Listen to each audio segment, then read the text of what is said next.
नमस्कार, मैं हूं डॉक्टर प्रसून। महाराष्ट्र में सियासी घमासान दो अलग अलग गठबंधनों में है।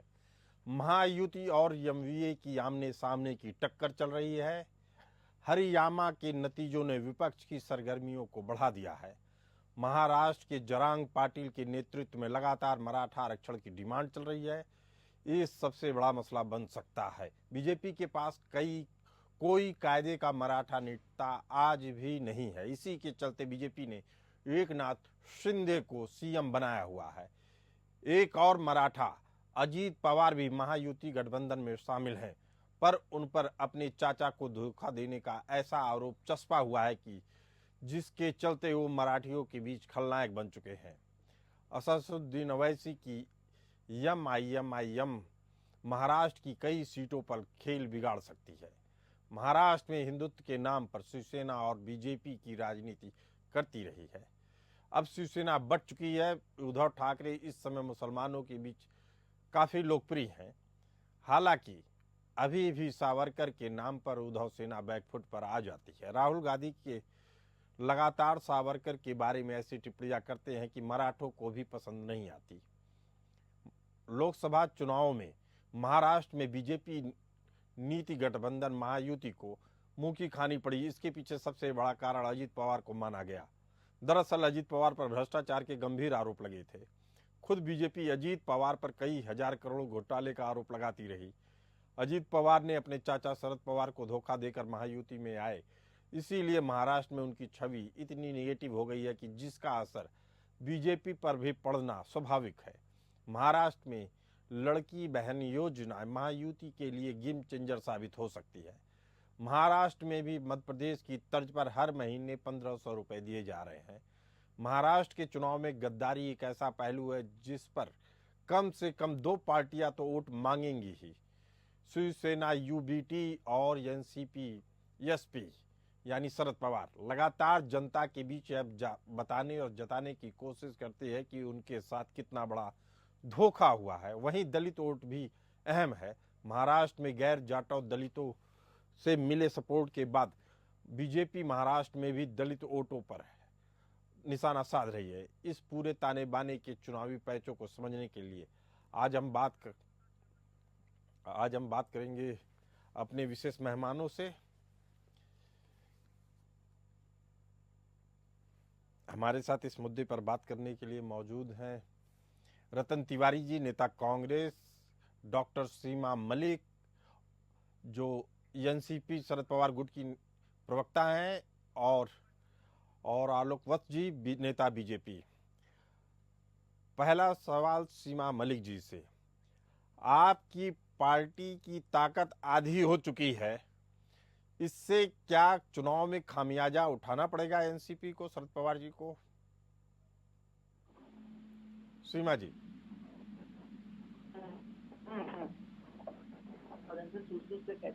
सीमा जी को हमारी आवाज नहीं आ रही है। रतन तिवारी जी, नेता कांग्रेस, आपके जो गठबंधन में दो दल हैं उसमें से दो पार्टियां पहले से ही टूट चुकी हैं। बात की जाए शिवसेना की तो वह आधी हो चुकी है, एनसीपी की बात की जाए तो वह भी आधी हो चुकी है। ऐसे में कांग्रेस भी बैकफुट पे दिखती है सीटों के मुद्दे पर। आपको लगता नहीं कि एक तरीके से बीजेपी को आप खुला स्पेस दे रहे हैं बैटिंग करने के लिए? रतन जी। देखिए, सबसे पहले मैं आपको नमस्कार करता हूं। महाराष्ट्र की अगर बात की जाए तो महाराष्ट्र में हम बहुत ही मजबूत स्थिति में हैं, और महाराष्ट्र में इसके लिए मजबूत स्थिति में है कि आपने अभी पिछला चुनाव देखा था, सेमीफाइनल, जिसे आपकी मीडिया भी कह रही थी और बीजेपी के लोग भी कह रहे थे। महाराष्ट्र में शिवसेना को दो धड़े में अलग करके उसे तोड़ने का काम कौन किया, वो देश ने देखा। एनसीपी को तोड़ने का काम और दो धड़े में अलग करने का काम कौन किया, इस देश ने देखा। किस प्रकार एक चुनी हुई महाराष्ट्र में सरकार को 50-50 करोड़ दे के विधायकों को खरीद कर सरकार गिराई गई। उसी प्रकार महाराष्ट्र की जनता ने ये सवाल अगर नेशनल मीडिया पे आता है तो ये भी जिक्र होना होगा कि ये 50 करोड़ वाला आंकड़ा कहां से आया। मैं आपको बता रहा हूं ना, ये मैं आंकड़ा नहीं दे रहा हूं। ये आंकड़ा तो महाराष्ट्र में विरोधी पक्ष के नेता और महाराष्ट्र की जनता 50-50 खोखे की बात कर रही है। अगर 50 खोखे को आप समझते होंगे तो 50 करोड़ की बात होगी। और आपको बता दूं कि महाराष्ट्र छत्रपति शिवाजी महाराज का राज्य है, यहाँ गद्दारों को माफी नहीं दी जाती। रतन और तिवारी उसी का नतीजा था। जी, इसी बात पे आपको रुकना चाहूंगा। शिंदे जी ने, सीएम शिंदे ने कहा कि उद्धव ठाकरे जी ने इसी तरीके की बात की थी अपने समय में, उन्होंने कुछ विधायकों को तोड़ा था, इसीलिए उनको खोखे का मतलब मालूम है, इस उठा पटक का मतलब मालूम है, उनको रेट भी मालूम है, इसीलिए वो बोल रहे हैं इधर कुछ नहीं किया गया।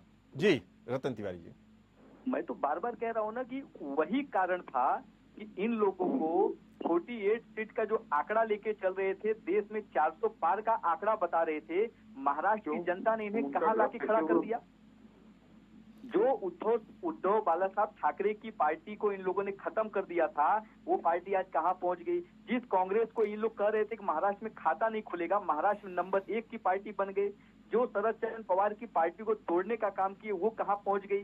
तो गद्दारों को महाराष्ट्र की जनता ने उनको उनकी जगह दिखाई है। और अभी विधानसभा का चुनाव हो रहा है, असली चुनाव बाकी है, नतीजे बाकी हैं, कहीं ऐसा ना हो कि आत्मविश्वास ले डूबे।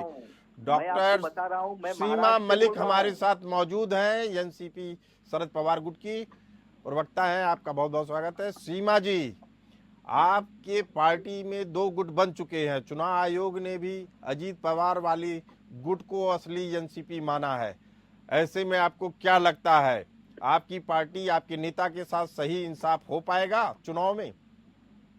देखिए, हमारे नेता जो है ना, उनके बारे में मुझे कुछ कहने की जरूरत नहीं है। वो एक मेरे ख्याल से इस देश के टॉलेस्ट लीडर हैं और सभी लोग उनको मानते हैं। और ये सभा इलेक्शन में ये बात प्रूव की, जो जनता है उन्होंने मैंडेट दिया है सबको ये करने के लिए, जबकि इन लोगों ने, इनके पास सब कुछ था, सिंबल था, सब कुछ था, पर हमारे पास जो है हमारे नेता है और मेरे ख्याल से उससे बड़ा लीडर कोई है नहीं। उनसे बड़ा लीडर कोई नहीं है, लेकिन सवाल यही उठता है कि जब चुनाव चिन्ह जो आपका, देखिए महाराष्ट्र के लोगों ने कभी भी गद्दारों का साथ नहीं दिया है।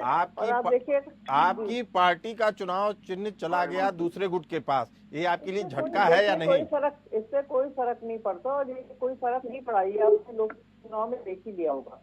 क्योंकि सब लोगों ने हमारी, जबकि उस समय तक हमारा सिंबल इतना पॉपुलर भी नहीं हुआ था और कुछ इलेक्शन कमिश्नर से कुछ लोगों को सिमिलर टाइप के तुतारी जो थी वो दे दी गई थी, मतलब एज अ सिंबल। तो उससे भी थोड़ा कंफ्यूजन हुआ, पर जो कि अब की बार उन्होंने चेंज करवाया है। नहीं तो शायद हमें नवी सीट भी, हमारी 10 में से 9 सीट आती, और नहीं तो नवी मतलब 9 सीट जो हमारी रह गई, this is because of the symbol जो दिए गए थे।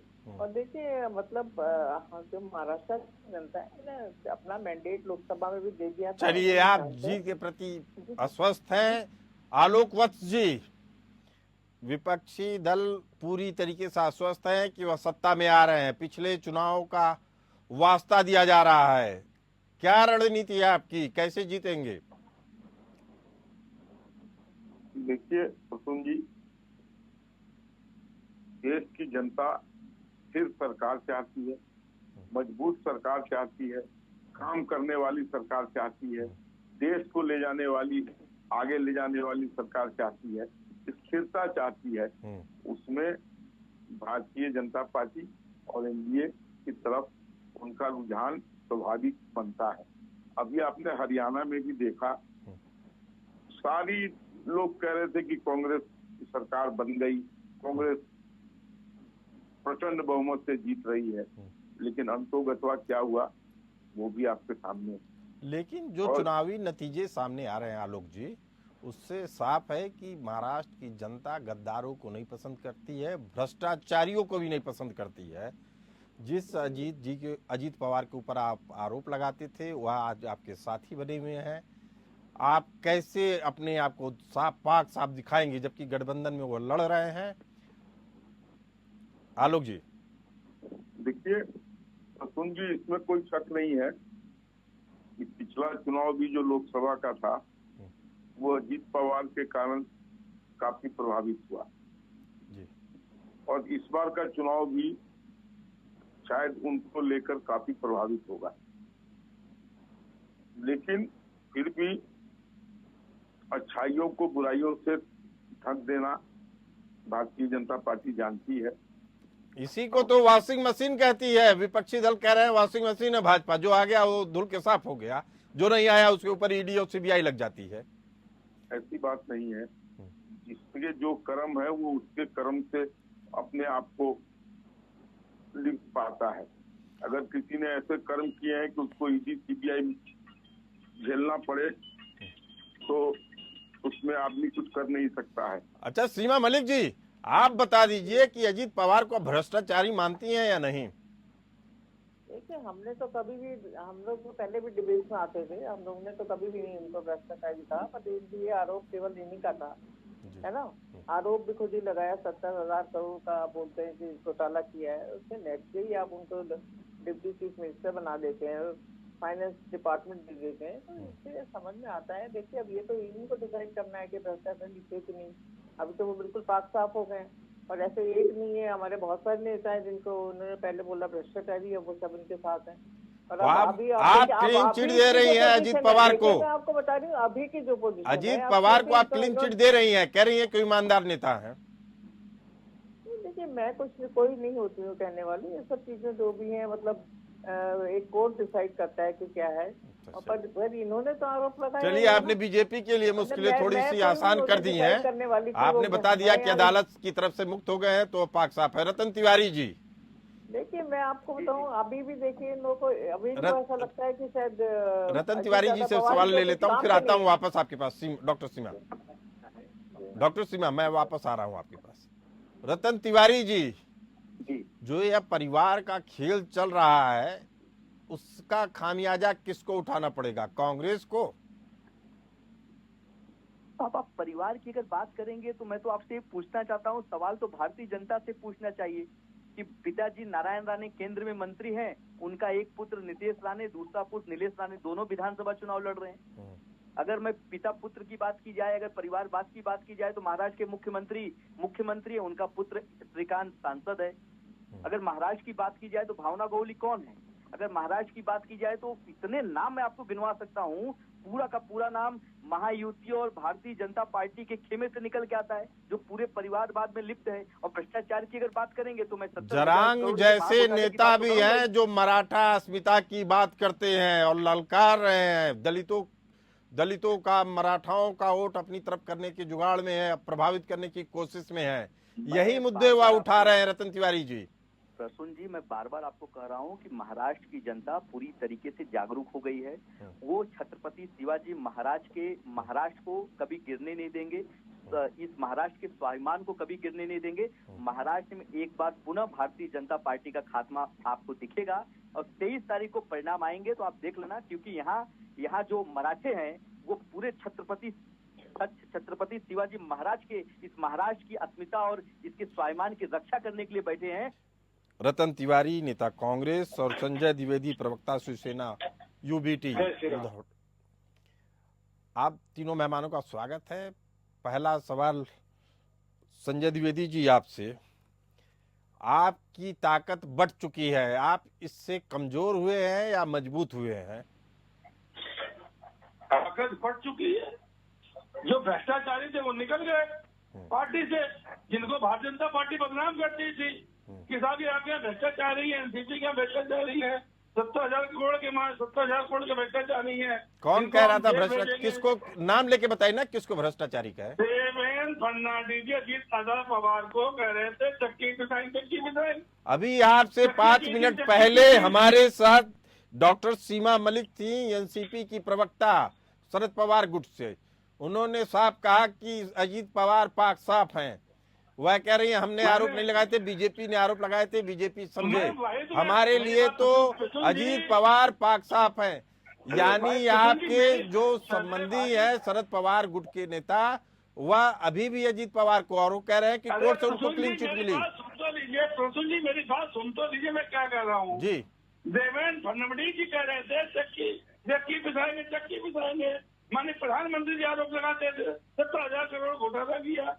ये वो बीजेपी वाले कह रहे थे ना, भारतीय जनता पार्टी के प्रधानमंत्री, भारतीय जनता पूर्व मुख्यमंत्री, वर्तमान मुख्यमंत्री, जिन्होंने उनको पार्टी में लेके मुख्यमंत्री बना दिया। तो किस तरह की पार्टी है ये क्या देश दिखाना चाहती है? पहले भ्रष्टाचार के नाम पर लोग बदनाम करती है और इसके उनको पार्टी में ले लेती है।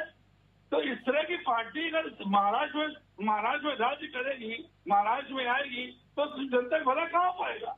जी मैं यही कह रहा हूँ, ऐतिहासिक विजय जैसे शिवसेना को मिली थी लोकसभा चुनाव में, कांग्रेस को मिली थी, एनसीपी को मिली थी, वही जीत दिलाने जा रही है हमारी विधानसभा में हमारी महाराष्ट्र की जनता। कैसे? हमको 31 सीटें मिली थी, 150 से ऊपर सीटें हमारी हो गई, करीब 180 से 200 सीटें जो है विधानसभा में हमको मिलने जा रही है और 100 के नीचे एनडीए गठबंधन आएगा, ये मैं बता दूं आपसे। संजय द्विवेदी जी, जो आपकी बात में काफी आत्मविश्वास दिख रहा है। मैं ये समझना चाह रहा था कि जिस तरीके से उद्धव ठाकरे गुट बढ़ रहा है अब नई राजनीति की ओर, जिसमें वह कट्टर हिंदुत्व को छोड़ के सॉफ्ट हिंदुत्व की तरफ जा चुका है और तमाम ऐसे मुद्दों को भी उठा रहा है जहां मुस्लिमों को भी उनके हक अधिकार की देने की बात कही जाती है। ये बाला साहब ठाकरे साहब, सुन तो लीजिए मेरी बात संजय द्विवेदी जी, बात पूरी हो जाने दीजिए, आपको ही बोलना है। उसके बाद बाला साहब ठाकरे साहब ने जो लाइन ली थी उससे अलग है, यह लाइन जो नई लाइन है उससे आप सहमत हैं? उद्धव ठाकरे जी की नई राजनीति से पूरा गुट सहमत है या नहीं? जी देखिए, हिंदुत्व मतलब सॉफ्ट हिंदुत्व, वैसा हिंदुत्व, ये तो जबरदस्ती भारतीय जनता पार्टी का दिया हुआ कैप्सूल है। अच्छा, भारतीय जनता पार्टी दिया हुआ कैप्सूल है ये। चलिए, क्या हिंदुत्व वाली क्या बात करने की माननीय उद्धव ठाकरे ने?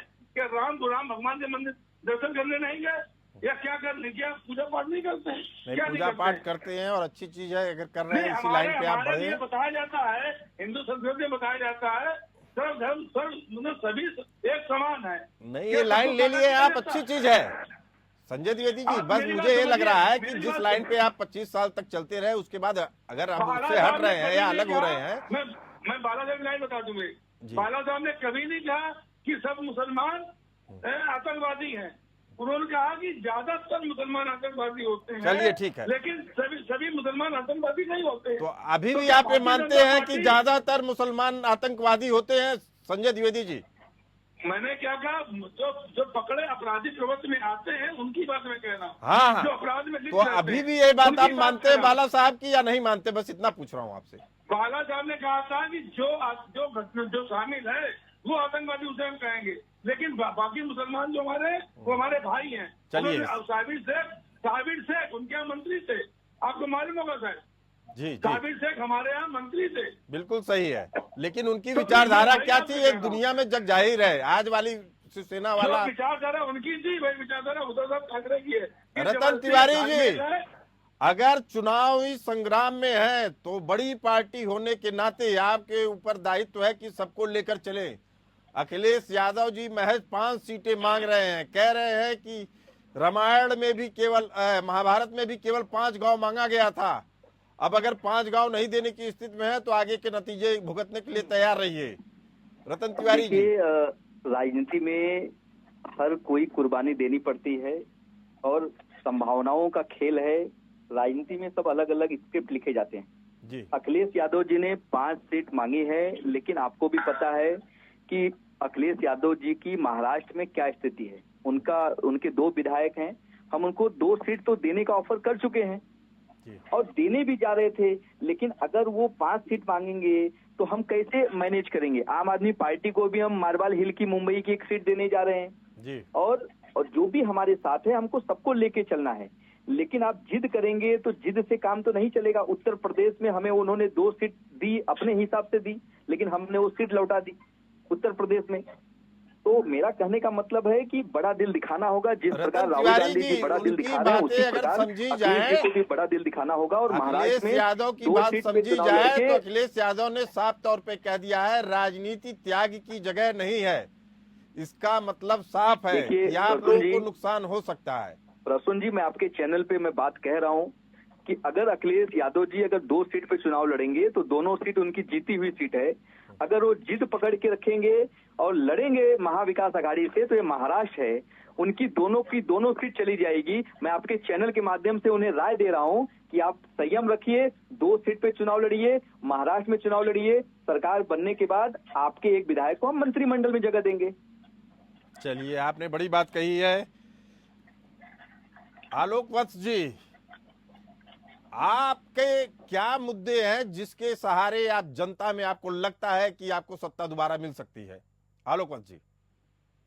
हमने काम किया है, हमने प्रदेश को आगे बढ़ाने का काम किया है, हमने जनता के सारे मसलों को हल करने का काम किया है, उनके सुख दुख में काम किया है, महिलाओं को हमने उनके आमदनी में बढ़ोतरी की है, प्रदेश में एक स्थिर सरकार दिया है, दंगा मुक्त सरकार दिया है, किसी तरीके का कोई दंगा बलवा नहीं दिया है। तो इन सब बातों से वहाँ की जनता संतुष्ट है, खुश है। आपकी बातों से मुझे लग रहा है कि यह महाराष्ट्र का चुनाव भी मोदी जी के ही चेहरे को आगे करके लड़ा जाएगा और उन्हीं के नाम पे आगे बढ़ा जाएगा। ऐसी ही बात है आलोक जी? प्रसून जी, मैं कुछ बोलना चाहता हूँ। जी जी बोलिए, 30 सेकंड में बोलिए रतन तिवारी जी। मैं बोलना चाहता हूँ, अलावा योगी जी भी है, इसके लिए मैं बोलना चाहता हूँ। जी जी जी रतन तिवारी। महाराष्ट्र के अंदर इनके ही सरकार के सहयोगी रहे बाबा सिद्दीकी को दिन दहाड़े गोली मार दी जाती है, इनके ही एक नगर सेवक को दिन दहाड़े गोली मार दी जाती है, इनका एक विधायक पुलिस चौकी में घुस के गोलीबाजी करता है। चलिए, ये सब घटनाएं रतन तिवारी जी आपके भी समय में रही हैं, आपके सहयोगी दलों के भी समय में रही हैं। कोई बॉलीवुड अभिनेता मारा गया, कोई मॉडल मारी गई, उसके भी जांच के दायरे में तमाम चीजें, उस पर नहीं जाते हम लोग। जी 30 सेकंड में बताइए आलोक वत्स जी कि आपका आखिरी मुद्दा क्या होगा? 30 सेकंड में जवाब चाहूंगा आलोक वत्स जी, किस मुद्दे पे आपको लगता है सत्ता मिल जाएगी आपको? मोदी जी के अलावा योगी जी भी हैं, ऐसा नहीं है कि हमारे यहाँ नेताओं की कमी है। और जिन मुद्दों पर हमने रखा है उन मुद्दों से हम चुनाव लड़ रहे हैं। देखिए, वहाँ की जनता हमारे सारे कार्यों से संतुष्ट है और हमको रिपीट करेगी, और लगातार हम रिपीट हो रहे हैं। हम जहाँ भी चुनाव लड़ रहे हैं वहाँ रिपीट हो रहे हैं। चाहे जो कोई इनके जो महागाड़ी में जो दलें हैं वो एक दूसरे को चैलेंज कर रही हैं। वो आप देख रहे हैं कि किस तरीके से समाजवादी पार्टी ने कहा कि 5 सीट नहीं दोगे तो 25 सीट पे लड़ जाएंगे।